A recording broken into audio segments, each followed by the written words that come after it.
Hello friends, நம்ம இன்றைக்கி என்ன பார்க்க போகிறோம்னா April 03, 2019 Hindu news paper news analysis பார்க்க போகிறோம். இதோட PDF உங்களுக்கு என்ன கீழே டிஸ்கிரிப்ஷனில் எங்கள் டெலகிராம் குரூப் லிங்க் இருக்குது, அதில் ஜாயின் பண்ணிக்கோங்க. And UPSC current affairs related doubts நீங்கள் அங்கே கேட்கலாம். அண்ட் மறக்காமல் இந்த சேனலுக்கு சப்ஸ்கிரைப் பண்ணிக்கோங்க. இன்றைக்கி நம்ம பார்க்க போகிற first news, RBI circular to banks on loan defaulters quash அப்படின்னு சொல்லியிருக்காங்க. அண்ட் இதுக்கு முன்னாடி நேற்று ஒரு சின்ன மிஸ்டேக்கு, அதை நான் உங்களுக்கு சொல்லிடுறேன். அதாவது மார்ஸ் ரோவர் மிஷன்ஸ் அப்படின்னு சொல்லிட்டு 2 மிஷன் இருக்குது அப்படின்னு சொன்னேன். ஒன்று கியூரியாசிட்டி, இன்னொன்று இன்சைட். ஓகே, அந்த 2 மிஷனும் வந்து என்னென்னா, நான் தவறுதலாக வந்து என்ன ISRO அப்படின்னு சொல்லிட்டேன். இந்த 2 மிஷனையும் ஏவுனது வந்து என்ன நாசா. ஓகேவா, ஞாபகம் வச்சுக்கோங்க. மார்ஸ் ரோவர் மிஷன் 2 இருக்குது, ஒன்று கியூரியாசிட்டி, இன்னொன்று இன்சைட். இந்த 2மே வந்து யார் ஏவிருக்காங்க அப்படின்னா நாசா தான் ஏவிருக்காங்க. ஓகேவா. அண்ட் இன்னொரு மிஸ்டேக் வந்து கமாண்டில் சொல்லியிருந்தாங்க. அதாவது என்னென்னா, இந்தியா வந்து அரௌண்ட் 300 கிலோமீட்டர் கிட்ட நம்ம வந்து என்னென்னா லோ எர்த் ஆர்பிட்டில் வந்து லைக் ஆன்டி சேட்டலைட் மிசைல் டெஸ்ட்டை பண்ணோம். அதே மாதிரி சைனா வந்து 800 கிலோமீட்டர் ஹைட்டில் வந்து என்னென்னா ஆன்டி சேட்டலைட் மிசைல் டெஸ்ட் பண்ணியிருக்காங்க. ஓகேவா. பட் இந்த 2மே வந்து என்னென்னா லோ எர்த் ஆர்பிட்குள்ளே தான் வருது. ஓகேவா. நான் ஏதாவது தப்பாக சொல்லியிருந்தேன், சாரி. ஓகேவா. ஸோ 2மே வந்து லோ எர்த் ஆர்பிட்குள்ளே தான் பண்ணியிருக்காங்க. சைனா பண்ணது 800 கிலோமீட்டர், இந்தியா பண்ணது 300 கிலோமீட்டர். ஓகேவா. ஸோ அது மட்டும் ஞாபகம் வச்சுக்கோங்க. இப்போது இந்தியாவோட ஹையஸ்ட் ஹைட் அப்படிங்கிறது நம்ம எதுவும் சொல்லலை. ஓகேவா. இந்தியா வந்து 300 கிலோமீட்டரில் இருந்த மைக்ரோசாஃப்ட் ஏர் அப்படிங்கிறத தாக்கி அழிச்சிருக்குன்னு தான் சொல்லியிருக்காங்களே தவிர, அதோட ஹையஸ்ட் ஹைட் என்ன அப்படிங்கிறது நமக்கு நியூஸ் பேப்பரில் இதில் மென்ஷன் பண்ணலை. ஓகேவா. ஸோ நமக்கு ஹையஸ்ட் ஹைட் அப்படிங்கிறது என்னது தெரியாத ஒன்று. ஓகேவா. ஸோ இப்போதைக்கு நம்ம 300 கிலோமீட்டர் ஹைட்டில் இருக்கிற ஒரு சேட்டலைட்டை வந்து நம்மளால் தாக்கி அழிக்கக்கூடிய இது வந்து என்னன்னா நம்மகிட்ட இருக்குது அப்படிங்கிறத அந்த ஆன்டி சேட்டலைட் மிசைல் டெஸ்ட்லேருந்து நம்ம தெரிஞ்சுக்க வேண்டியது. ஓகேவா.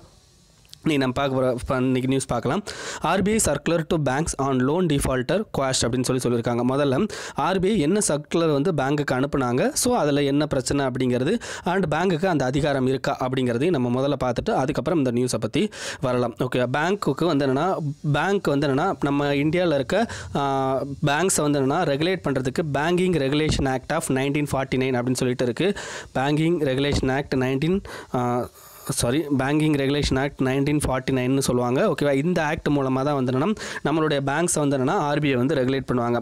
RBIக்கு முழுமையான அதிகாரம் இருக்கா ரிலேட்டட் டு பேங்க்ஸ் அப்படின்னா முழுமையான அதிகாரம் கிடையாது. சில அதிகாரங்கள் இருக்குது, சில அதிகாரங்கள் கிடையாது. ஸோ அது என்னென்ன அதிகாரங்கள் இருக்குது, என்னென்ன அதிகாரங்கள் கிடையாது அப்படிங்கிறத நான் ஃபஸ்ட்டு உங்களுக்கு சொல்லிடுறேன். ஓகேவா. இப்போ என்னென்ன அதிகாரங்கள் இருக்குது அப்படின்னா, இப்போ வந்து என்ன RBI's lakhs of following powers அப்படின்னு சொல்லியிருக்காங்க. ஸோ RBIட்ட என்னென்ன பவர் இருக்குது அப்படிங்கிறத ஃபஸ்ட்டு உங்களுக்கு எக்ஸ்பிளைன் பண்ணிடுறேன். RBIட்ட என்னென்ன பவர் இல்லை அப்படிங்கிறதையும் நான் உங்களுக்கு எக்ஸ்பிளைன் பண்ணுறேன். RBIட்ட என்னென்ன பவர் இருக்குது அப்படின்னா, நீங்கள் ஒரு பேங்க், ஒரு பப்ளிக் பேங்காக இருந்தாலும் சரி, தனியார் பேங்காக இருந்தாலும், இட் கேன் இன்ஸ்பெக்ட். ஓகேவா. உங்களோட புக்கை வந்து என்ன அவங்க இன்ஸ்பெக்ட் பண்ணலாம். உங்களோட புக்குனா revenue book and any other documents வந்து என்னென்னா RBIயால் இன்ஸ்பெக்ட் பண்ண முடியும். ஓகேவா. அதுக்கடுத்து determine the policy in relation to advances by the bank. ஓகேவா.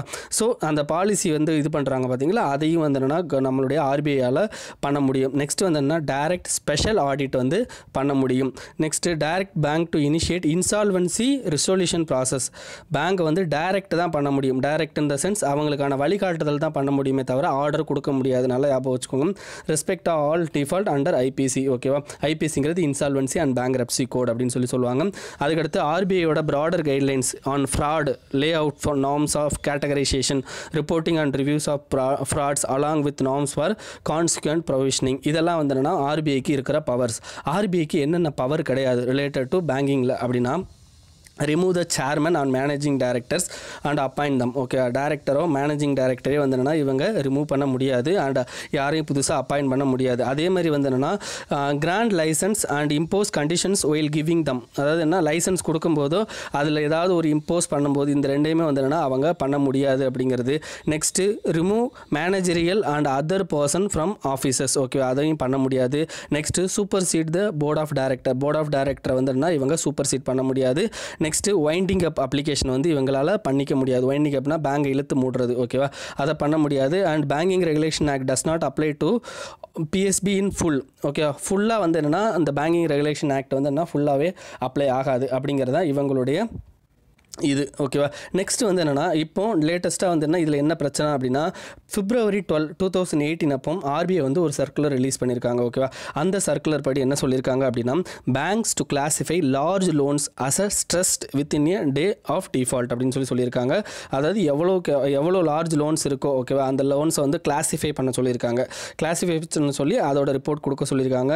Next banks to frame a resolution plan within 180 days ஓகேவா. Failing which insolvency proceedings would begin 180 days வந்து என்னன்னா அந்த நான் பெர்ஃபார்மிங் அசெட்டை வந்து அவங்க ரெக்கவர் பண்ண பார்க்கணும். அப்படி ரெக்கவர் பண்ண முடியலை அப்படின்னா அவங்க மேலே இன்சால்வன்சி அண்ட் பேங்கிங் கோட்ஸை வந்து என்னென்னா அப்ளை பண்ணணும் அப்படின்னு சொல்லியிருப்பாங்க ஓகேவா. அண்ட் இதுக்கு இந்த சர்க்குலர் எதனால் கொண்டு வந்திருப்பாங்க அப்படின்னா அதே February 13 அப்போ ஒரு சர்க்குலர் ரிலீஸ் பண்ணியிருப்பாங்க. என்ன சர்க்குலர்னா இதுக்கு முன்னாடி related to banking regulation okay பேங்கிங்கோட நான் பெர்ஃபார்மிங் அசெட்டை வந்து என்னென்னா ரெக்கவர் பண்ணுறதுக்காண்டி சில ஸ்கீம்ஸ்லாம் இருந்துச்சு.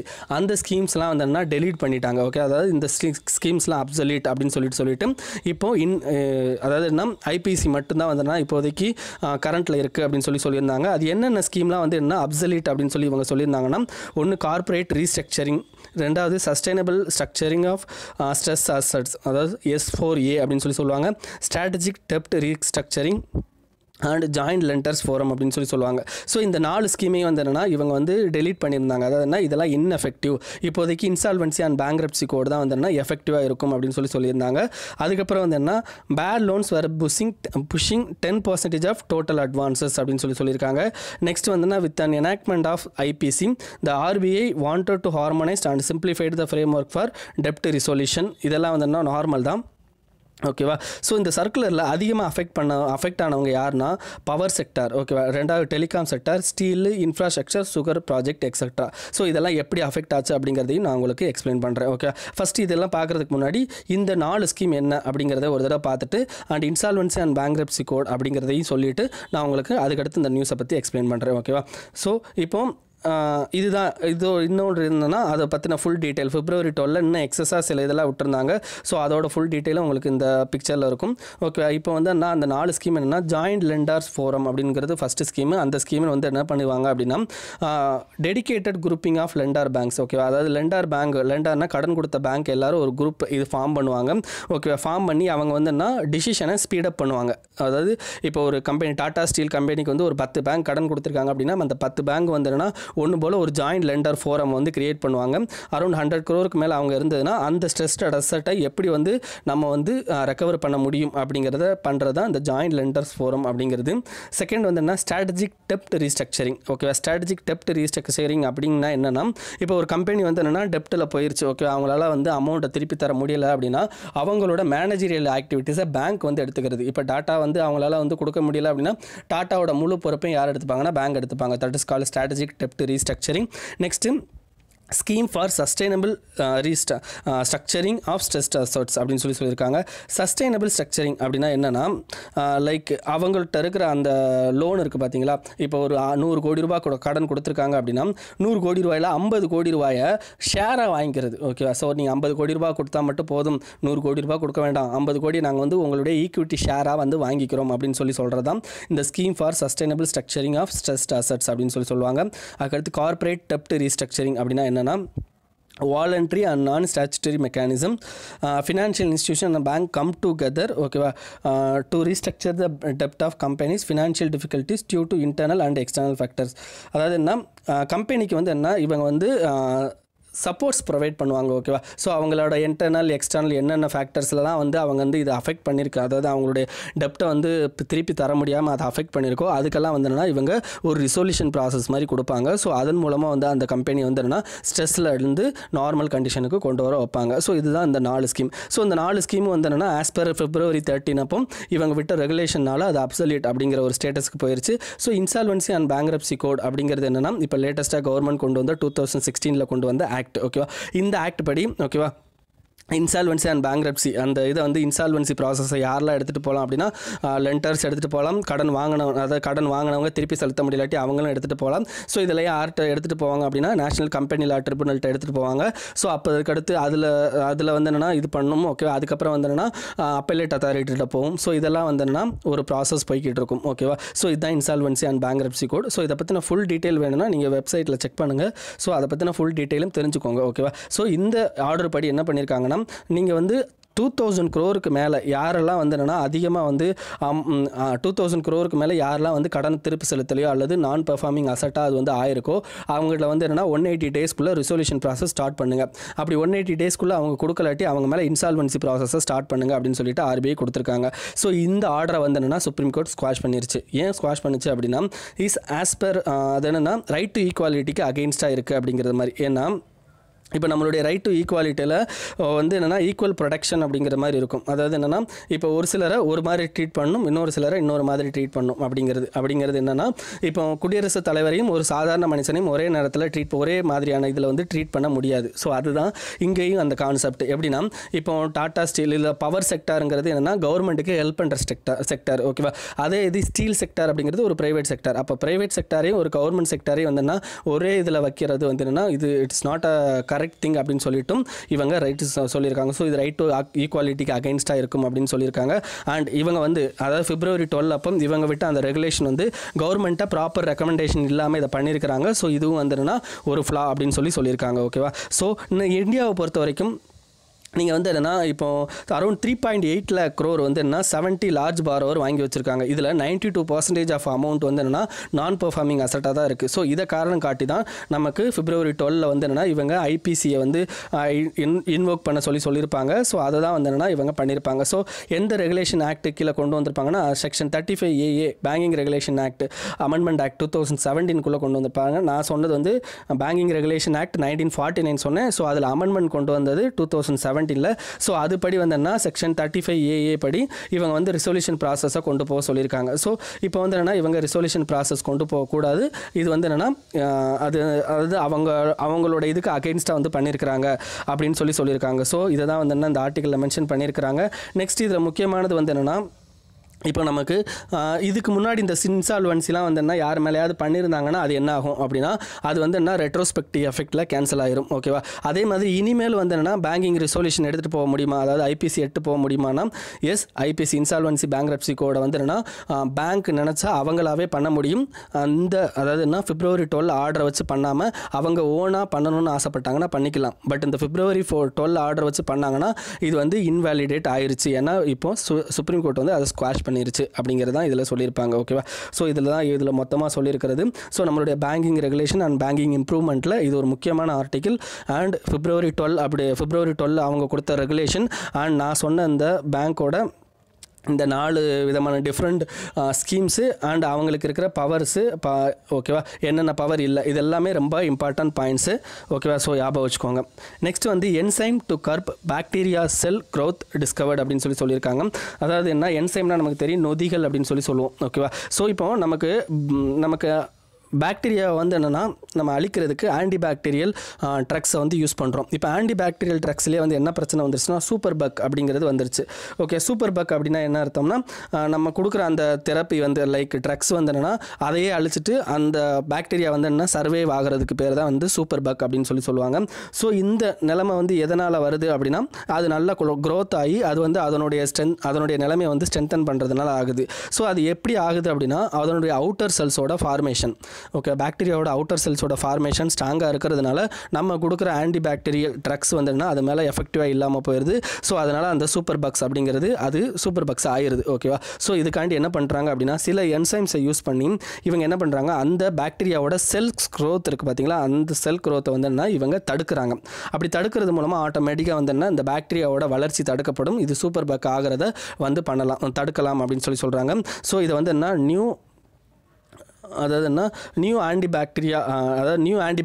ஆன்டிபயோட்டிக் ட்ரக்ஸ் அப்படின்னு சொல்லியும் இவங்க மென்ஷன் பண்ணுறாங்க. ஓகேவா, ஸோ இது ஈஸியாக வந்து மைக்ரோப்ஸை வந்து டார்கெட் பண்ண முடியும் ஒரு ஃப்ரெஷ் வேலை அப்படின்னு சொல்லி இந்த ஆர்டிக்கலில் மென்ஷன் பண்ணியிருக்காங்க. ஓகேவா, ஸோ இதுதான் முக்கியமானது. அண்ட் நெக்ஸ்ட் என்னென்னா SES for states not possible under finance panel rules says Jetli அப்படின்னு சொல்லியிருக்காங்க. ஆக்சுவலாக இது வந்து என்ன அவரோட எலெக்ஷன் கேம்பெயினில் அவர் பேசுனது. ஸோ உங்களுக்கு நான் இதை எதுக்கு எடுத்திருக்கேன்னா ஸ்பெஷல் கேட்டகரி ஸ்டேட்டஸ். இப்போ ஆந்திர பிரதேஷ் வந்து என்னென்னா ஸ்பெஷல் கேட்டகரி ஸ்டேட்டஸ் எங்களுக்கு கொடுக்கணும்னு சொல்லிக்கிட்டு இருந்தாங்க. பட் சென்ட்ரல் கவர்மெண்ட் அதை கடைசி வரைக்கும் அவங்களுக்கு கொடுக்கவே இல்லை. ஏன் ஸ்பெஷல் கேட்டகரி ஸ்டேட்டஸ் கொடுக்கல, அதில் என்ன பிரச்சனை அப்படிங்கிறதையும் நான் உங்களுக்கு சொல்கிறேன். இப்போ ஸ்பெஷல் கேட்டகரி ஸ்டேட்டஸ் அப்படிங்கிறது என்னென்னா பிஃபோர் 14th ஃபினான்ஸ் கமிஷன், அதாவது 13th ஃபினான்ஸ் கமிஷன் வரைக்குமே வந்துன்னா ஃபினான்ஸ் கமிஷன் முடிகிற வரைக்கும் ஸ்பெஷல் கேட்டகரி ஸ்டேட்டஸ் அப்படின்னு ஒன்று இருந்துச்சு. இப்போ ஸ்பெஷல் கேட்டகரி ஸ்டேட்டஸில் அப்படி என்ன பண்ணுவாங்க அப்படின்னா இப்போ ஃபினான்ஷியல் அமௌண்ட் வந்து என்னென்னா மற்ற ஸ்டேட்டுக்கெல்லாம் வந்து என்னென்னா சென்ட்ரலி ஸ்பான்சர் ஸ்கீம் அப்படின்னு ஒன்று இருக்கும். ஓகேவா, சென்ட்ரல் செக்டார் ஸ்கீம்னு ஒன்று இருக்கும். சென்ட்ரல் செக்டார் ஸ்கீமில் 100% வந்து சென்ட்ரல் கவர்மெண்ட்டே கொடுத்துருவாங்க. சென்ட்ரல் கவர்மெண்ட்டோட மிஷினரிஸே வந்து என்ன இதெல்லாம் பார்த்துக்கும். ஸோ இது பிரச்சனை கிடையாது நமக்கு. சென்ட்ரலி ஸ்பான்சர்ட் ஸ்கீம், இந்த ஸ்கீமில் தான் பிரச்சனை. மற்ற ஸ்டேட் நார்மல் ஸ்டேட்லாம் வந்து என்ன ஃபண்ட் வந்து 60% 40% அப்படிங்கிற மாதிரி இருக்கும். சில நேரங்களில் வந்து 80-20 அப்படிலாம் இருக்கும். பட் இந்த சென்ட்ரலி ஸ்பான்சர் ஸ்கீமில் ஸ்பெஷல் கேட்டகரி ஸ்டேட்டஸ்க்கு என்ன பண்ணுவாங்க அப்படின்னா 90% 10% இருக்கும். அதாவது 90% வந்து சென்ட்ரல் கவர்மெண்ட் கொடுக்கும், 10% தான் ஸ்டேட் கவர்மெண்ட் கொடுக்கும்.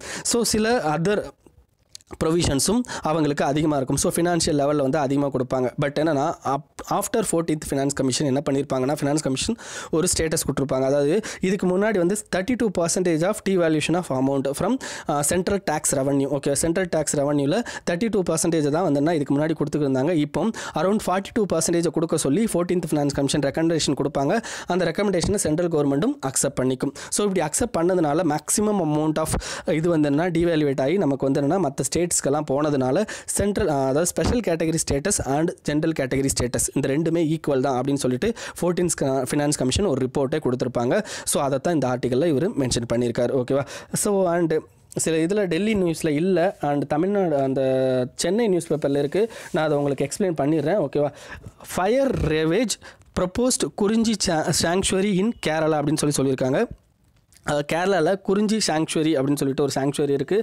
அதுக்கடுத்து என்னென்னா பாம்பாடும் சோலா நேஷனல் பார்க், இது எல்லாமே வெஸ்டர்ன் காட்ஸில் வருது. கேரளா பொறுத்த வரைக்கும் நீங்களுக்கு எந்த இது சொல்லியிருந்தாலும் சாங்சுவரியாக சொல்லியிருந்தாலும் அது நேஷனல் பார்க்காக சொல்லியிருந்தாலும் அது எல்லாமே வந்து என்ன உங்களுக்கு வெஸ்டர்ன் காட் ரேஞ்சில் தான் வரும். ஓகேவா, ஸோ இந்த பார்க்கில் இப்போ வந்து என்னென்னா ஃபயர் இதுக்கு இதாக இருக்குது. ஸோ அந்த ஃபயரை கட்டுப்படுத்துறதுக்காண்டி மரங்களை கட் பண்ணி கொஞ்சம் இது பண்ணியிருக்காங்க. ஸோ அந்த இதை தான் வந்து என்ன அந்த இதை இது பண்ணியிருக்காங்க. அண்ட் இப்போ வெஸ்டர்ன் காட்ஸில் நமக்கு தெரியும் ஆனைமலை இதெல்லாம் வந்து என்னென்னா நமக்கு யுனெஸ்கோ ஹெரிட்டேஜ் சைட் அப்படிங்கிறது மாதிரிலாம் நமக்கு வந்து கொடுத்துருப்பாங்க. ஓகேவா, ஸோ அதே மாதிரி வெஸ்டர்ன் காட்ஸோட அண்ணாமலை இதோட சப் கிளஸ்டர்ஸ் அப்படின்னா இந்த மாதிரியான லைக் குறிஞ்சி சாங்சுவரி அண்ட் பம்பாடும் நேஷனல் பார்க்லாம் யுனெஸ்கோவில் இருக்குது அப்படின்னா யுனெஸ்கோட கன்சிடரேஷனில் இருக்குது. ஓகேவா, அதாவது என்ன யுனெஸ்கோ மேபி ஆட் பண்ணலாம் இவங்களெல்லாம். ஸோ யுனெஸ்கோட கன்சிடரேஷனில் இருக்குது அப்படிங்கிறதையும் இந்த ஆர்டிக்கலில் மென்ஷன் பண்ணியிருக்காங்க. Next Kerala is home to அதாவது 2 நியூ பிளான்ஸ் அப்படின்னு சொல்லியிருக்காங்க. ஒரு 2 புது பிளான்ட் வந்து கண்டுபிடிச்சிருக்காங்க கேரளாவில். ஓகேவா, ஸோ அது என்னென்ன பிளான்ட் அப்படின்னா ஒன்று வந்து அயன் நூட் அப்படின்னு சொல்கிறாங்க. ஓகேவா, ரெண்டாவது வந்து என்னென்னா மெமிசிலான் இடுக்கியானம் அப்படிங்கிறது இடுக்கியானம். இன்னொன்று வந்து என்ன அயன்வுட் அப்படிங்கிற 2 இது கண்டுபிடிச்சிருக்காங்க. ஓகேவா, இது எல்லா ரெண்டுமே வந்து என்ன சோலா ஃபாரஸ்ட்டில் இருக்குது. ஹை ஆல்டிடியூட் எவர் கிரீன் ஃபாரஸ்ட்னு சொல்லுவாங்க. Shola forest high altitude evergreen ஃபாரஸ்ட்டில் இந்த ரெண்டுமே இருக்குது அப்படிங்கிறது தான். ஸோ இதை தவிர என்னென்னா நிறையா அதர் இதெல்லாம் சொல்லியிருக்காங்க. லைக் இப்போ கண்டுபிடிச்ச இந்த இது அதாவதுன்னா இந்த இடுக்கினாம் அப்படிங்கிற இது வந்துன்னா நியர் த்ரெட்டன் அப்படிங்கிற கேட்டகரி ஸ்டேட்டஸில் இருக்குது IUCN ரெட் லிஸ்ட்டில். ஓகேவா, ஸோ இதை தவிர வந்து என்னென்னா நமக்கு இதில் வந்து என்னென்னா நமக்கு இதை வந்து எப்படி ஐடென்டிஃபை பண்ணுவாங்க அப்படின்னா அதோட ஃப்ளவர்ஸ் வந்து என்னென்னா ஒயிட் ஸ்டாக்கில் இருக்கும். ஓகேவா, ஸோ இது அதன் மூலமாக ஐடென்டிஃபை பண்ணுவாங்க. ஸோ அதை தான் அந்த நியூஸில் பேசியிருக்கு. அண்ட் இது இப்போ கண்டுபிடிச்சதுனால இது மட்டும் தெரிஞ்சால் போதும், வேறு எதுவும் தேவையில்லை. ஓகேவா, நெக்ஸ்ட் வந்து என்ன பாகிஸ்தான் ஏர் space closure kids Afghan Kazakhstan Russian airlines அப்படின்னு சொல்லியிருக்காங்க. இப்போ என்ன மீனிங்னா என்ன சொல்லியிருக்காங்க அப்படின்னா ஆஃப்டர் பாலக்கோட் அட்டாக் நம்ம வந்து என்ன நம்மளுடைய புல்வாமா தாக்குதலுக்கு அப்புறமா நம்ம என்ன பண்ணோம்னா பாகிஸ்தானோட பாலக்கோட் அப்படிங்கிற ஏரியாவில் ஜெய்சி முகமதோட ஏரியாவை நாங்கள் தாக்கி அழிச்சோம் அப்படின்னு சொல்லிட்டு நம்ம வந்து சில ரிப்போர்ட்ஸ்லாம் கொடுத்தோம். ஸோ அதுக்கப்புறம் இப்போ என்ன பண்ணியிருக்காங்கன்னா பாகிஸ்தானோட ஏர் ஸ்பேஸை வந்து க்ளோஸ் பண்ணிட்டாங்க. ஏர் ஸ்பேஸ்னால் நம்ம பாகிஸ்தானுக்கு மேலே வந்து இனிமேல் நம்ம ஃப்ளைட்டு பறக்க முடியாது. ஓகேவா, ஸோ அதை தான் அவங்க க்ளோஸ் பண்ணியிருக்காங்க. அப்படி க்ளோஸ் பண்ணதுனால நம்ம டெல்லியிலேருந்து இனிமேல் வந்தோன்னா இப்போ ஆப்கானிஸ்தானுக்கோ ரஷ்யாவுக்கோ அல்லது கஜகஸ்தான் மற்ற கண்ட்ரிக்கோ போகும்போது அரௌண்ட் 4 to 5 hours வந்து எக்ஸ்ட்ரா அமௌண்ட்டும் ஆகும் அப்படிங்கிறத இந்த ஆர்டிக்கலில் பேசுகிறாங்க. ஸோ இந்தியா பாகிஸ்தான் ரிலேஷன்ஷிப்பில் இது வந்து ஒரு நெகட்டிவ் இது. ஓகேவா, நெக்ஸ்ட் வந்து என்ன, starting May ISRO to launch string of defence satellites அப்படின்னு சொல்கிறாங்க. ஸோ ஸ்டார்டிங் மே, இந்த May 2019 and beginning of 2020 February 2020 வரைக்கும் அரௌண்ட் 8 டிஃபென்ஸ் சேட்டலைட் வந்து என்ன நம்மளுடைய ISRO வந்து ஏவ போகிறாங்க அப்படின்னு சொல்லியிருக்காங்க. நேற்று ஒரு சேட்டலைட் ஏவுனாங்க, அதுக்கு பேர் எமிசாட். ஓகேவா, எமிசாட் அப்படிங்கிற சேட்டலைட்டை வந்து ஏவுனாங்க. இந்த எமிசாட் அப்படிங்கிறது PSLV C-45QL அப்படிங்கிறதெல்லாம் இதில் அண்டு போய்கிட்டு இருக்கும், அது போயிருக்கு அப்படின்னு சொன்னோம். அண்ட் இதுதான் ஃபஸ்ட் டைமாக வந்துன்னா 3 டிஃப்ரெண்ட் ஆர்பிட்டில் வந்து என்ன ISRO வந்து தங்களுடைய சேட்டலைட்டை நிலைநிறுத்தியிருக்காங்க அப்படிங்கிறதெல்லாம் நம்ம இதை பொறுத்து பார்த்தோம். ஓகேவா, ஸோ இதில் வேறு என்ன, இப்போ இந்த இதை பொறுத்த நேற்று அனுப்புனது வந்தோன்னா ஒரு சர்வேலன்ஸ் சேட்டலைட் மாதிரி. Okay, electro magnetic radar surveillance, என்னென்ன நம்மளுடைய டெரிட்டரி இல்லாமல் வேறு டெரிட்டரியிலேருந்து ரேடார் சர்வேலன்ஸ் என்னெல்லாம் இருக்குது அப்படிங்கிறத நம்ம ஈஸியாக ஐடென்டிஃபை பண்ணுறதுக்கும் அந்த எலிண்ட் அப்படிங்கிற ஒரு இதுவும் பார்த்தோம். ஓகேவா, ஸோ இந்த இதெல்லாம் வந்துன்னா நேற்று அனுப்பின சேட்டலைட்ஸ் ரிலேட்டட் டு டிஃபென்ஸ். இப்போ இதுக்கு அடுத்து என்ன பண்ண போகிறாங்கன்னா டிஃபென்ஸ் ரிலேட்டட் அரௌண்ட் 8 சேட்டலைட் கிட்ட அனுப்ப போகிறாங்க. அதை தவிர GSAT-32 அப்படிங்கிற ஒரு சேட்டலைட்டும் ஃபார் GSAT-6A ஒரு சேட்டலைட் இதுக்கு முன்னாடி அனுப்புனாங்க. அந்த இது வந்து என்ன ஃபெயிலியர் ஆயிடுச்சு. ஸோ அதுக்கு பதிலாக என்ன GSAT-32 அப்படிங்கிற ஒரு சேட்டலைட் கம்யூனிகேஷன் சேட்டலைட்டும் அனுப்ப போகிறாங்க. ஸோ அதை தவிர 2020 நமக்கு வந்து என்ன சந்திரயான் 2 போக போகுது அண்ட் மங்கள்யான் போக போகுது. 2022 மங்கள்யான் போக போகுது அண்ட் கங்கயான் அது வந்து என்ன 2022 அனுப்ப போகிறாங்க. ஸோ இவ்வளோ சேட்டலைட்டோட இதுவும் இதில் இருக்குது. ஓகேவா, ஸோ இப்போ அனுப்ப போகிற 8 இதுவும் வந்து என்ன earth observation satellite related to the defence sector. ஓகேவா, ஸோ அதுதான் இதில் சொல்ல வேண்டியது. மற்றபடி இதில் வேறு எதுவும் இல்லை. அவங்க நிறைய சேட்டலைட் மென்ஷன் பண்ணியிருக்காங்க, அதெல்லாம் தேவையில்லை. நெக்ஸ்ட் வந்து என்ன, Indian space debris may have doubled after mission Shakti அப்படின்னு சொல்லியிருக்காங்க. நமக்கு மிஷன் சக்தினா இந்த இப்போ நம்ம பண்ண ஆன்டி சேட்டலைட் மிசைல் டெஸ்ட் தான். ஓகேவா, ஸோ அதான் மிஷன் சக்தி அப்படிங்கிறத இவங்க சொல்லியிருக்காங்க. அதாவது இது யார் கொடுத்துருக்காங்கன்னா ரிப்போர்ட்டும் ஸ்பேஸ் ட்ராக் அப்படிங்கிற ஒரு .org அப்படிங்கிறதுல இந்த ரிப்போர்ட் வந்து வெளியே வந்திருக்கு. இது யாருன்னா US டிஃபென்ஸ் விங் வந்து என்ன இந்த ரிப்போர்ட்டை ரிலீஸ் பண்ணியிருக்காங்க. இவங்க வந்து என்ன சொல்லியிருக்காங்கன்னா ஆஃப்டர் மிஷன் சக்திக்கு அப்புறமா நம்மளுடைய இந்தியனோட ஸ்பேஸ் டெப்ரிஸ் வந்து என்ன இன்க்ரீஸ் ஆயிருக்கு, டபுள் ஆயிருக்கு அப்படின்னு சொல்கிறாங்க. அப்படியே டபுள் ஆயிருந்தாலும் அதோட அமௌண்ட் வந்து என்ன ரொம்ப கம்மி compare to China, Russia and US பொறுத்த வரைக்கும் ரொம்ப கம்மி அப்படின்னு சொல்லலாம். ஸோ அதை தான் இந்த ஆர்டிக்கலில் மென்ஷன் பண்ணியிருக்கு. ஓகேவா, இது தவிர வேறு எதுவும் இல்லை. நெக்ஸ்ட் வந்து என்னென்னா ஏர்லி பிரெயின் ஃபங்க்ஷன் அஃபெக்டட் இன் புவர் கிட்ஸ் அப்படின்னு சொல்கிறாங்க. இப்போ early brain function is related to nutritional and other things. ஓகேவா, அதாவது என்ன பேரண்ட்ஸ் வந்து எப்படி வந்து அந்த குழந்தைங்களை வளர்க்குறாங்க அப்படிங்கிறத பொறுத்தும் அவங்களுடைய பிரெயின் ஃபங்க்ஷன் அண்ட் அவங்களுடைய நியூட்ரிஷனல் இது வந்து எந்த அளவுக்கு அவங்களுக்கு கிடைக்குது. ஸோ இதெல்லாமே வந்து என்னென்னா அவங்களுடைய பிரெயின் ஃபங்க்ஷனை டிசைட் பண்ணுற இதுவாக இருக்கும். ஓகேவா, ஸோ இப்போ லேட்டஸ்ட்டாக வந்து அந்த ரிப்போர்ட்டில் என்ன சொல்லியிருப்பாங்க, ரிப்போர்ட் எடுத்தாங்க. அந்த ரிப்போர்ட் என்னென்னா யூனிவர்சிட்டி ஆஃப் ஈஸ்ட் ஏஞ்சலா. ஓகேவா, அவங்க வந்து ஒரு ரிப்போர்ட் என்னென்னா 4 to 4 years 4 monthலேருந்து 4 வருஷம் உள்ள குழந்தைங்களுக்கு அந்த ரிப்போர்ட் எடுத்திருக்காங்க. ஓகேவா, முக்கியமாக வந்து என்ன ஹைலி பாப்புலேட்டட் உத்தரப்பிரதேசில் எடுத்திருக்காங்க. அப்படி எடுத்தபோது என்ன பண்ணியிருக்காங்க அப்படின்னா around 250 million children in low and middle income வந்து என்ன பண்ணுறாங்க அப்படின்னா அவங்களுடைய டெவலப்மெண்ட் பொட்டன்ஷியல் வந்து கம்மியாக இருக்குது அப்படிங்கிறத சொல்லியிருக்காங்க. பிகாஸ் ஆஃப் அவங்களுடைய பாவர்ட்டி நிலைமை ரொம்ப இதாக இருக்கிறதுனால அது வந்து என்ன அதிகமாக வந்து என்ன அவங்களுடைய இல்னஸை வந்து கான்ட்ரிபியூட் பண்ணுது, அதாவது என்ன பிரெயின் ஃபங்க்ஷனை வந்து அஃபெக்ட் பண்ணுது அப்படிங்கிறத இவங்க சொல்லியிருக்காங்க. ஓகேவா, ஸோ இவங்க வந்து என்ன பண்ணியிருக்காங்க அப்படின்னா வேறு எதை யூஸ் பண்ணி இதை கண்டுபிடிச்சிருக்காங்க அப்படின்னா பிரெயின் ஃபங்க்ஷனை எப்படி கண்டுபிடிச்சிருக்காங்க அப்படின்னா ஃபங்க்ஷனல் நியர் இன்ஃப்ராரெட் ஸ்பெக்ட்ரோஸ்கோபி அதை யூஸ் பண்ணி தான் இவங்க வந்து அந்த பிரெயின் ஃபங்க்ஷனை கண்டுபிடிச்சிருக்காங்க. ஓகேவா, ஸோ அதில் இவங்க இதை சொல்லியிருக்கிறாங்க. ஓகேவா, ஸோ அவ்வளோதான். நெக்ஸ்ட் வந்துன்னா போல் டைம் சென்சார்ஷிப் அப்படின்னு சொல்லியிருக்காங்க. ஹேக் ஆர்டர் அப்படிங்கிறதையும் இதை மென்ஷன் பண்ணியிருக்காங்க. நமக்கு ஹேக் ஆர்டர் அப்படிங்கிறது என்னென்னா நமக்கு வந்து இப்போ சில ரெஸ்ட்ரிக்ஷன்ஸ் வந்து சில தடைகள் விதிக்கிறது அப்படிங்கிறது தான் வந்து என்ன ஹேக் ஆர்டர் அப்படிங்கிறது சொல்லுவாங்க. போல் டைம் ப்ரீ சென்சார்ஷிப் அப்படிங்கிறது இதில் என்ன சொல்லியிருக்காங்க அப்படின்னா பெங்களூரில் ஒரு பிஜேபி கேண்டிடேட்டுக்கு அகெயின்ஸ்டாக இனிமேல் எந்த பத்திரிக்கையும் வந்து என்னென்னா அவருக்கு டிஃபமேட்டரி இது வந்து விடக்கூடாது, லைக் அவருக்கு அகெயின்ஸ்டாக வந்து எதையும் சொல்லக்கூடாது அப்படின்னு சொல்லிட்டு ஒரு சென்சார்ஷிப்பை வந்து என்னென்னா அங்கே உள்ள கோர்ட் வந்து என்னென்னா கொடுத்துருக்கு. ஸோ இது வந்து என்னென்னா around 49 news paper and television சேனல்ஸுக்கு இந்த ஆர்டரை வந்து அவங்க இது பண்ணியிருக்காங்க. அப்போ என்ன ஆகுது, இது ஆட்டோமேட்டிக்காக நமக்கு என்ன பண்ணுது அப்படின்னா நமக்கு இதுக்கு முன்னாடி கோர்ட் ஆர்டர் இருக்குது, அதாவது சுப்ரீம் கோர்ட்டோட ஆர்டர் என்னென்னா ராஜகோபால் 1994 சுப்ரீம் கோர்ட் ஆர்டர் என்ன சொல்லியிருக்கும் அப்படின்னா pre broadcast or pre publication regulation வந்து என்னென்னா ஜுடிஷியரி கையில் கிடையாது அப்படின்னு சொல்லியிருப்பாங்க. அதாவது pre broadcast and pre censorship related to publication of news paper and other TV channels programmes ஓகேவா. அதுக்கு வந்து என்னென்னா ப்ரீ சென்சார்ஷிப் அப்படிங்கிறது கிடையாது ஓகேவா. அப்படி அந்த ராஜகோபால் கேஸ் 1994 சொல்லியிருப்பாங்க. ஈவன் அது எப்படி இருக்கலாம் அப்படின்னா, அதாவது கோர்ட் வந்து எந்த மாதிரி தலையிடலாம் அப்படின்னா, ஏற்கனவே அந்த மாதிரியான ஒரு டிஃபமேட்ரி ஒரு நியூஸோ ரெகுலேஷன்ஸோ ஒரு நியூஸோ அல்லது ஒரு ப்ரோக்ராமோ வெளியே வந்துருதுன்னா அதன் அடிப்படையில் வேணால் கட்டுப்படுத்த முடியுமே தவிர இதை வந்து ப்ரீ சென்சார்ஷிப் அப்படிங்கிறது இந்தியாவில் கிடையாது. அதுவும் கோர்ட் வந்து பண்ண முடியாது அப்படிங்கிறதான். பட் இப்போ கோர்ட் அதை பண்ணியிருக்கிறாங்க. இது வந்து என்னென்னா ஃப்ரீடம் ஆஃப் ஸ்பீச்சுக்கு அகெயின்ஸ்டாக இருக்கும் அப்படின்னு சொல்லியிருக்காங்க. அண்ட் இது எதெல்லாம் கரெக்ட் பண்ணும், இப்படி பண்ணுறதுனால என்னென்னலாம் அஃபெக்ட் ஆகும்னா, ஃபஸ்ட்டு இன்வெஸ்டிகேஷன் ஜேர்னலிசம் அப்படிங்கிறது நம்ம இந்தியாவில் இருக்குது. ஸோ அவங்க வந்து என்ன பண்ணுவாங்க அப்படின்னா, சில பேரை பற்றி இன்வெஸ்டிகேட் பண்ணி அவங்களுக்கு அகெயின்ஸ்டாக இருக்கிறதையும் நியூஸ் பேப்பரில் வெளியிடுவாங்க. அப்படி வெளியிடும்போது நமக்கு வந்து என்ன ஆட்டோமேட்டிக்காக மேபி அது டிஃபமேட்டில் போகலாம். பட் இருந்தாலும் வந்து என்ன அது கரெக்டான இன்ஃபர்மேஷன். அப்படி கரெக்டான இன்ஃபர்மேஷன் வெளியிடுறத வந்து இந்த மாதிரி கோர்ட் தடுக்கிறது வந்து என்ன இட்ஸ் அ ராங் டினோஷன் அப்படிங்கிறதும் சொல்கிறாங்க. ஸோ இது வந்து என்ன ஒரு தவறான பாதைக்கு எடுத்துகிட்டு போவோம் அப்படிங்கிறது சொல்கிறாங்க ஓகேவா. நெக்ஸ்ட் வந்து என்னென்னா நம்மளுடைய பப்ளிக் இன்ட்ரெஸ்ட்டு டிஃபென்ஸு இந்த இதில் தான் வந்து என்னென்னா ஒரு இதை வந்து என்ன கருப்பு பண்ண முடியுமே தவிர இவங்க வந்து இன்னொருத்தருக்கு அகெயின்ஸ்டாக ஒரு டிஃபமேஷனால் வருது அப்படிங்கிறத பண்ணுறது வந்து நம்மளுடைய ஃப்ரீடம் ஆஃப் ஸ்பீச்சுக்கு முக்கியமாக இது ரொம்ப அகெயின்ஸ்டாக இருக்கும் அப்படிங்கிறதையும் இவங்க சொல்கிறாங்க ஓகேவா. ஸோ பத்திரிக்கை மேலே இந்த மாதிரி கொண்டு வர்றது கோர்ட்டோ ஹைகோர்ட்டோ இல்லாட்டி சுப்ரீம் கோர்ட்டோ கொண்டு வர்றது வந்துன்னா ஆட்டோமேட்டிக்காக பத்திரிக்கை சுதந்திரத்திலையும் நம்மளுடைய டெமோக்ரஸியில் வந்துன்னா டிரான்ஸ்பரன்சி அப்படிங்கிறதையும் அண்ட் கரப்ஷன் அப்படிங்கிறத இன்க்ரீஸ் பண்ணுற லெவல்லையும் இது வந்து கொண்டு போய் விடும் அப்படிங்கிறது இவங்க சொல்லியிருக்கிறாங்க ஓகேவா. நெக்ஸ்ட் வந்து என்னன்னா the many and different faces of terror அப்படின்னு சொல்லியிருக்காங்க. இப்போ வந்து என்னென்னா நமக்கு டெரர் அப்படிங்கிறது ஒரு வார்ஃபேர் இருக்குது. மொத்தம் 2 வார்ஃபேர் சொல்லலாம். ஒன்று வந்து என்னென்னா கண்ட்ரி டு கண்ட்ரி நடக்கிற வார்ஃபேர் ஓகேவா. அது வந்து என்னென்னா சிமெட்ரிக் வார்ஃபேர் அப்படின்னு சொல்லுவாங்க. இன்னொன்று கண்ட்ரி டு டெரரிசம் நடக்கிற வார்ஃபேர் வந்து என்ன அசிமெட்ரி வார்ஃபேர் அப்படின்னு சொல்லுவாங்க ஓகேவா. ஸோ இந்த மாதிரியான வார்ஃபேர் வந்து என்னென்னா இப்போ வேர்ல்டில் வந்து அதிகமான லெவலில் இருக்குது.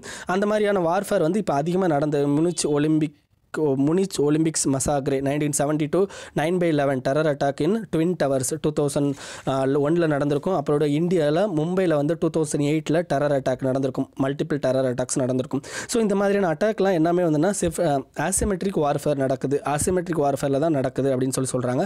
So terrorism is a grave threat to peaceful ஓகேவா. ஸோ அதை தான் வந்து இவங்க சொல்லியிருக்காங்க.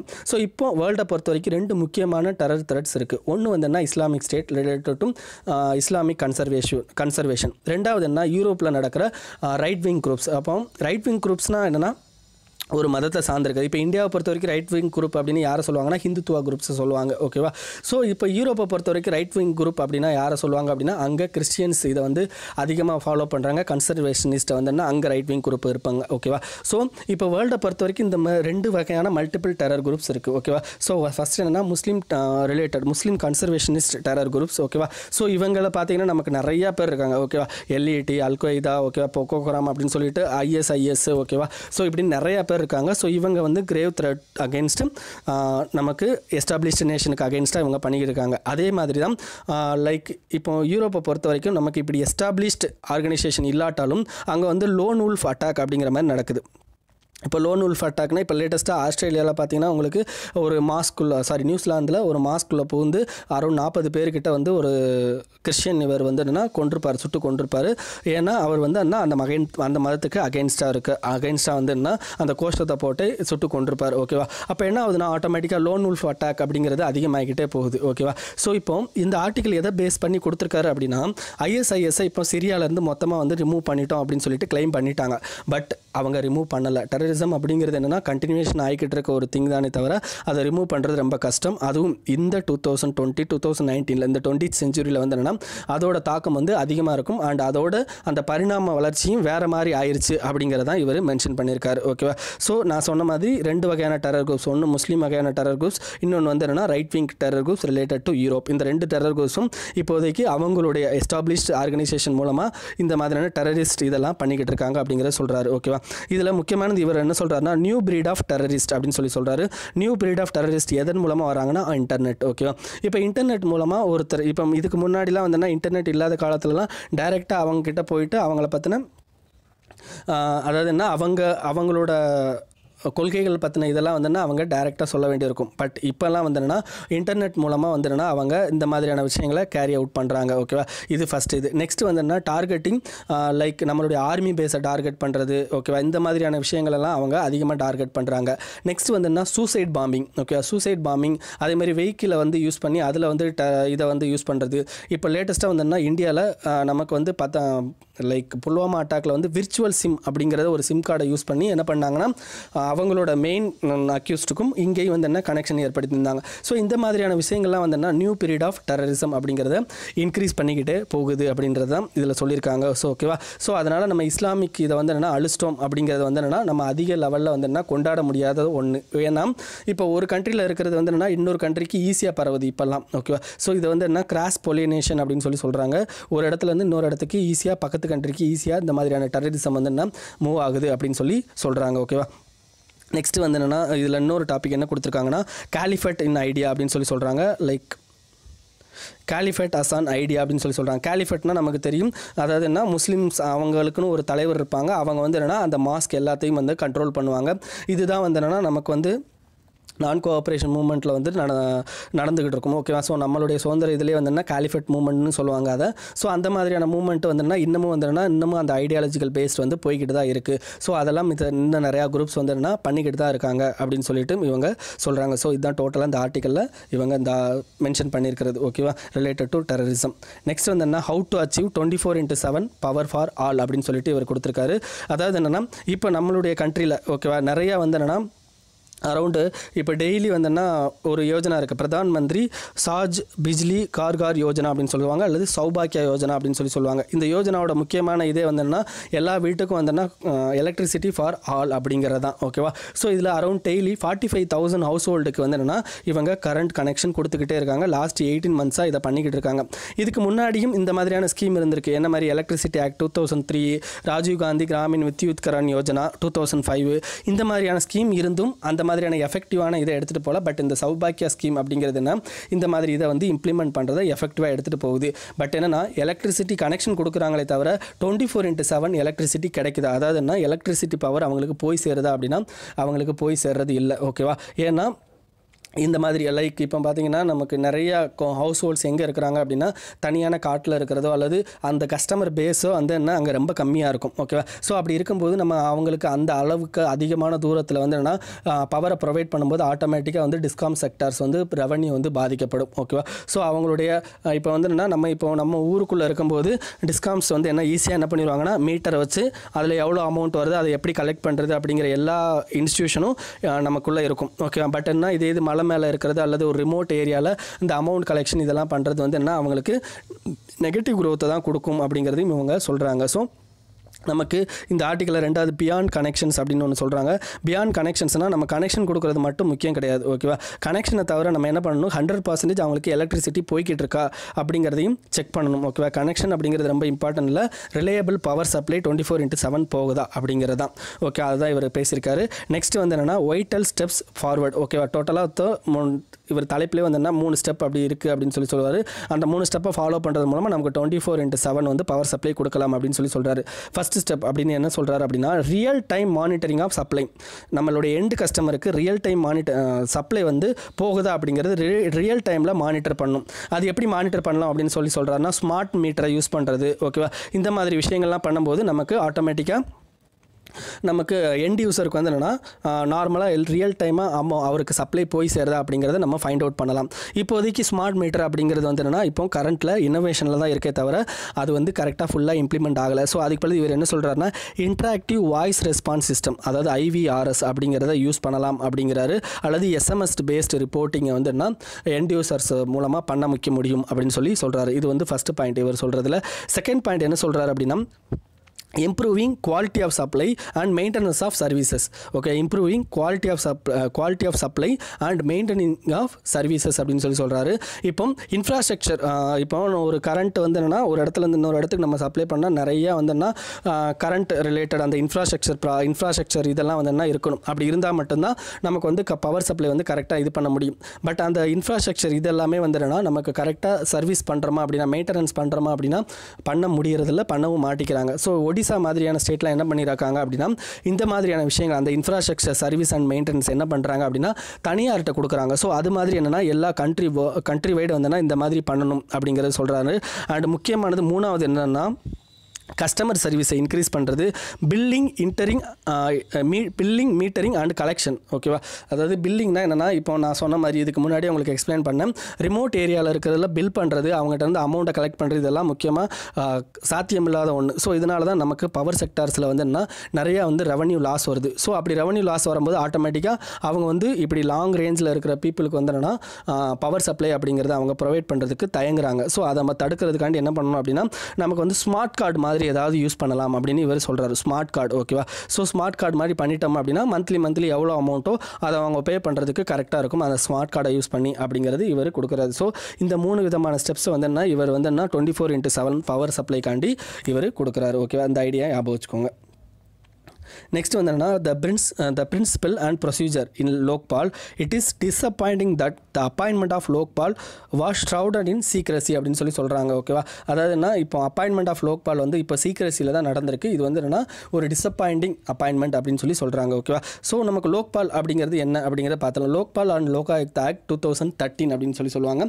ஸோ இது வந்து என்ன அண்ணா ஹசாரே வந்து 2011 மிகப்பெரிய லெவலில் ஒரு போராட்டத்தை பண்ணியிருப்பார்.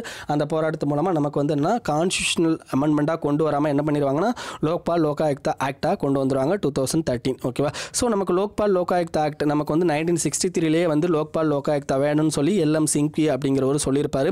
அண்ட் ஸ்வீடனில் வந்து என்னென்னா ஓம்பட்ஸ்மேன் அப்படின்னு ஒரு ஸ்கீம் இருக்குது. ஓகேவா, ஓம்பட்ஸ்மேன் அப்படின்னு சொல்லிட்டு ஒரு ஸ்கீம் இருக்குது. அந்த ஓம்பட்ஸ்மேன் ஸ்கீம் தான் வந்து என்னென்னா இந்தியாவில் லோக்பால் அண்ட் லோகாயுக்தா அப்படின்னு சொல்லுவாங்க. ஸோ அந்த ஸ்கீம் படி தான் வந்து என்னென்னா இதை கொண்டு வரலாம் அப்படின்னு சொல்லியிருப்பாங்க. இந்த ஸ்கீமை பொறுத்த வரைக்கும் என்ன பண்ணுறது அப்படின்னா இவங்க வந்து ஆன்டி கரப்ஷன் கிடையாது, மால் அட்மினிஸ்ட்ரேஷனை செக் பண்ணுறது. அதுதான் ரொம்ப முக்கியமான இது. இப்போ நமக்கு லோக்பால் லோகாயுக்தா வந்து என்ன மால் அட்மினிஸ்ட்ரேஷன் ஆன்டி கரப்ஷன் ஞாபகம் வச்சுக்கோங்க. மால் அட்மினிஸ்ட்ரேஷன் இன்னொன்று ஆன்டி கரப்ஷன். இப்போ ஆன்டி கரப்ஷன் மோஸ்ட்லி வந்து என்ன பொலிட்டிக்கல் லீடர்ஸ்க்கு அகெயின்ஸ்டாக பண்ணக்கூடியது. ஓகேவா, மால் அட்மினிஸ்ட்ரேஷன் அப்படிங்கிறது பியூரோக்ரஸிக்கு அகெயின்ஸ்டாக பண்ணக்கூடியது. அப்போ நம்ம பியூரோக்ரஸி வந்து எஃபெக்டிவாக நம்ம டெமோக்ரஸியில் செயல்பட்டால் தான் நமக்கு வந்து என்ன ஆட்டோமேட்டிக்காக வந்து என்னன்னா நமக்கு ஆன்டி கரப்ஷன் அப்படிங்கிறத வந்து என்னன்னா கரப்ஷன் அப்படிங்கிறத தடுக்க முடியும். ஓகேவா, இதுதான் வந்து என்னன்னா இதில் பேசிக்ஸ். ஆனால் வந்து என்ன இப்போ இருக்கிற லோக்பாலோ லோகாயுக்தோ என்ன பண்ணிடுறாங்க அப்படின்னா லைக் இப்போ இருக்கிற அதர் திங்ஸ் லைக் இப்போ நமக்கு வந்து என்ன ப்ரிவென்ஷன் ஆஃப் கரப்ஷன் ஆக்ட் வந்து என்ன பண்ணிக்கிறாங்க அப்படின்னா சிவிசி பார்க்குறாங்க. ஓகேவா, சென்ட்ரல் விஜிலன்ஸ் கமிஷன் பார்க்குறாங்க, சிபிஐ பார்க்குறாங்க. ஓகேவா, ஸோ இந்த மாதிரியான ஆர்கனைசேஷன்லாம் என்ன பண்ணுது அப்படின்னா ஆன்டி கரப்ஷன் விங்காக மாறிடுச்சு. ஓகேவா, மால் அட்மினிஸ்ட்ரேஷன் அவங்க தடுக்காமல் ஆன்டி கரப்ஷன் விங்காக மாறிடுச்சு. ஏன்னா அதில் நியமிக்கப்படுற எல்லா ஆட்களுமே ரிலேட்டட் டு பியூரோக்ரஸியில் இருந்தவங்க தான். இதுக்கு முன்னாடி ஐஏஎஸ் ஐபிஎஸ் ஆஃபீஸராக இருந்தவங்க தான் அவங்க இதில் போடுறாங்க. அண்ட் அதே மாதிரி தான் இப்போ என்ன பிரச்சனை அப்படின்னா லோக்பால்லையும் வந்து என்னன்னா யார் வேணாலும் இது பண்ணலாம். அதாவது என்ன லோக்பால் இது அதிகாரி ஆகிறதுக்கு யார் வேணாலும் அப்ளை பண்ணலாம், இன்க்ளூடிங் பியூரோக்ராட்ஸ். அதாவது பியூரோக்ராட்ஸ் மேலே இருக்க மால் அட்மினிஸ்ட்ரேஷனை கண்டுபிடிக்கிறதுக்காண்டி தான் லோக்பால் லோகாயுக்தாவே. பட் என்னென்னா அதிலே வந்து என்ன பியூரோக்ரஸி ஆட்களை வந்து என்ன இன்வால்வ் பண்ணுறது அப்படிங்கிறது ஒரு ராங் இது அப்படின்னு சொல்கிறாங்க. நெக்ஸ்ட் வந்து என்னென்னா இப்போ இதோட செலெக்ஷன் மெத்தடை பற்றி இவர் பேசியிருக்காரு. ஓகேவா, செலெக்ஷன் மெத்தட் நம்ம என்ன பண்ணாங்க நமக்கு 2018 சுப்ரீம் கோர்ட் ஒரு ஆர்டர் கொடுத்தாங்க.